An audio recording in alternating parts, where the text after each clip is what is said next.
determined to embarrass the country, as it were, by putting the Chief Justice on suspension.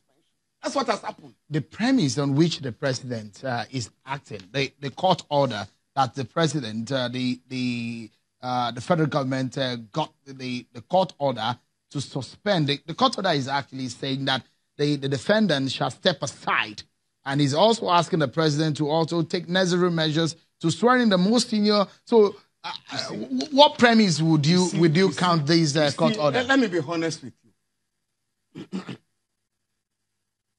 No court, not even the Supreme Court, can order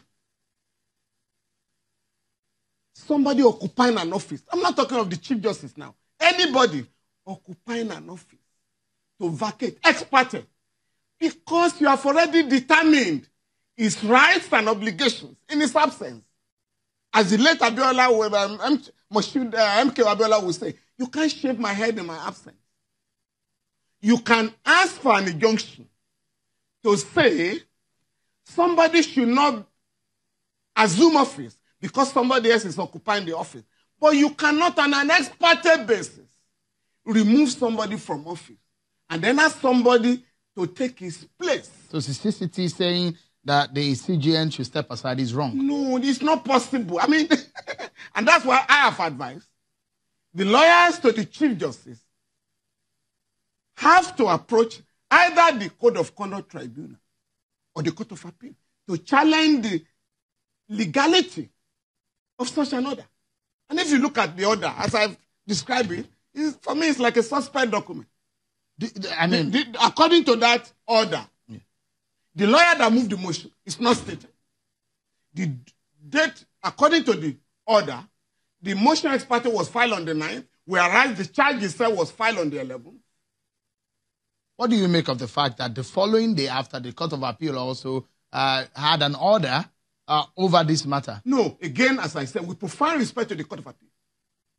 Again, the Court of Appeal cannot make an order restraining the Code of Conduct Tribunal. So there's been wrongful... Just a minute. From performing what belongs to it exclusively, a duty conferred on it exclusively by the Constitution. Because in the case of Olisametu and Federal Republic of Nigeria, the Supreme Court of Nigeria, led by the Honorable Justice Walter Onoge, the Supreme Court of Nigeria, upheld Section 306 of the Administration of Criminal Justice Act 2015 to the fact that no court in Nigeria has the power to stay proceedings in any criminal court. And in the case of Saraki and Federal Republic of Nigeria, Justice Onoge, the Chief Justice of Nigeria, did say that the administration of the Criminal Justice Act is applicable in the Code of Conduct Tribunal. So, Senior Advocate, from the process of which this trial was emanated, from where the CCB took this petition to the CCT, a lot of people have faulted the process, the petition and all of that. So there's been a wrong in all of this process all along. No. You see, let us be very careful here. If I receive a petition on the 9th, and the Chief Justice was confronted on the 10th, and he made this statement, I'm sorry I made an error. I forgot to declare my assets. What else do you want to do? Of course, I mean, the president talks of the alacrity with which court orders were being procured. Of course. The filing of a charge within 48 hours can also be said to have been done with alacrity. But you see, I am saying, my colleagues, frankly speaking, played into the hands of the executive.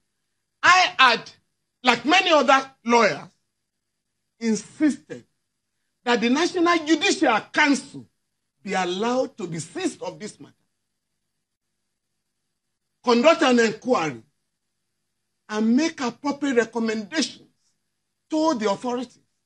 Unfortunately, the National Judicial Council was to have had this 88th statute